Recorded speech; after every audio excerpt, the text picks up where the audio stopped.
Shalom adik-adik, salam jumpa. Senang banget hari ini Miss Marda bisa menyapa adik-adik di kegiatan mentoring komunikasi hari Jumat.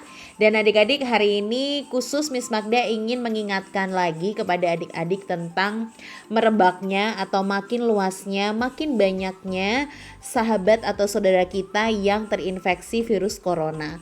Bahkan hampir mencapai angka hampir 1 juta ya adik-adik ya penderita ataupun rakyat Indonesia yang terinfeksi virus corona. Ngeri sekali adik-adik. Nah, gak usah bangga, gak usah seneng dengan angka yang semakin meningkat tersebut adik-adik. Justru ini menjadi peringatan buat adik-adik dan juga ayah bunda semuanya untuk lebih lagi ekstra menjaga kesehatan. Nah, kalau kita tahu ya banyak orang yang melanggar bahkan belum tahu tentang protokol kesehatan yang terbaru. Yang tadinya kita tahu adalah 3M ya. Nah, sekarang ini adik-adik ada yang disebut 5M COVID. Nah, kebijakan ini dibuat oleh pemerintah untuk memerangi virus corona yang tampak semakin ganas dari hari ke hari. Kita memang gak perlu takut yang berlebihan sih adik-adik, tetapi ada baiknya kita harus mengantisipasi bahkan mencegah semakin bertambahnya atau semakin meluasnya orang-orang yang terjangkit virus corona ini. Nah, sebelumnya pemerintah Indonesia menggalakkan gerakan 3M dan 3T. Masih ingat ya adik-adik ya? Menjaga jarak, memakai masker, mencuci tangan, dan ada juga testing, tracing, dan treatment untuk memutus rantai penyebaran virus corona.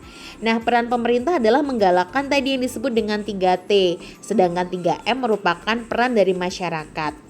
Seperti halnya yang adik-adik tahu ya, dengan menggunakan masker, mencuci tangan, dan menjaga jarak. Itu adalah 3M. Nah, 3T tadi adalah testing, tracing, dan treatment. Itu salah satu tugas, tiga itu adalah tugas dari pemerintah untuk selalu mengecek, menentukan, memantau siapa yang terkena, bahkan membuat cara-cara supaya pandemi ataupun penderita COVID ini semakin berkurang. Nah adik-adik, kebijakan 3M sekarang sudah berubah jadi 5M ya adik-adik ya. Dengan yang pertama memakai masker. Diharapkan adik-adik dan juga ayah bunda selalu memakai masker saat berada di luar rumah. Bahkan ketika berkumpul bersama kerabat dimanapun berada. Yang kedua, masih ingat pasti ya, mencuci tangan. Betul, mencuci tangan menggunakan air mengalir dan sabun secara berkala bahkan sesering mungkin. Jika tidak ada air atau sabun, bisa juga nih adik-adik menggunakan hand sanitizer untuk membersihkan tangan dari kuman-kuman yang menempel. Lalu M yang ketiga adalah menjaga jarak. Kalau ada keperluan yang mendesak dan membuat adik-adik harus pergi keluar rumah atau ayah bunda harus pergi, ingatlah untuk menjaga jarak satu dengan yang lain. Jarak yang dianjurkan adalah 1 hingga 2 meter dari orang sekitar adik-adik dan ayah bunda.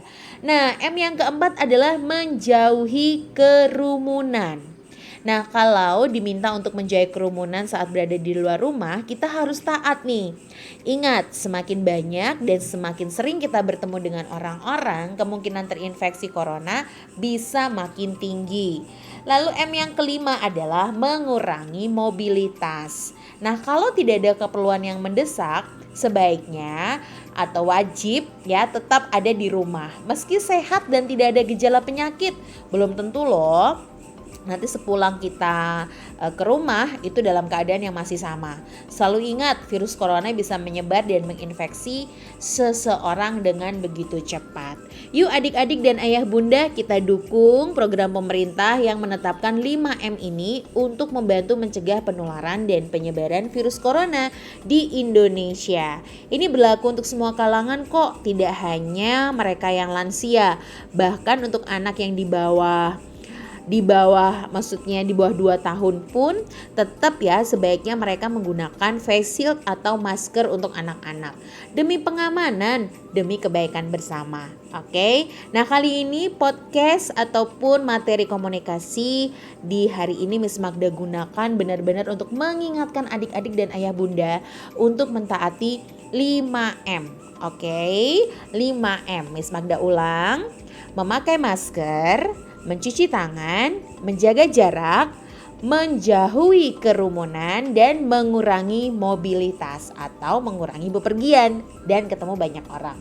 Oke, demikian adik-adik materi podcast hari ini di kelas komunikasi. Tetap semangat ya, dapatkan informasi ataupun berita-berita yang bertanggung jawab untuk adik-adik tetap tenang ya, tetap menjaga emosi, tetap melakukan bagian yang terbaik, taat dengan aturan, dan ini hanya sementara adik-adik. Jadi nikmatilah belajar di rumah, nikmatilah kumpul bersama keluarga, karena tiba saatnya nanti kalian akan kembali ke sekolah, orang tuamu kembali bekerja, dan kalian kembali atau kita semua kembali beraktivitas seperti sedia kala.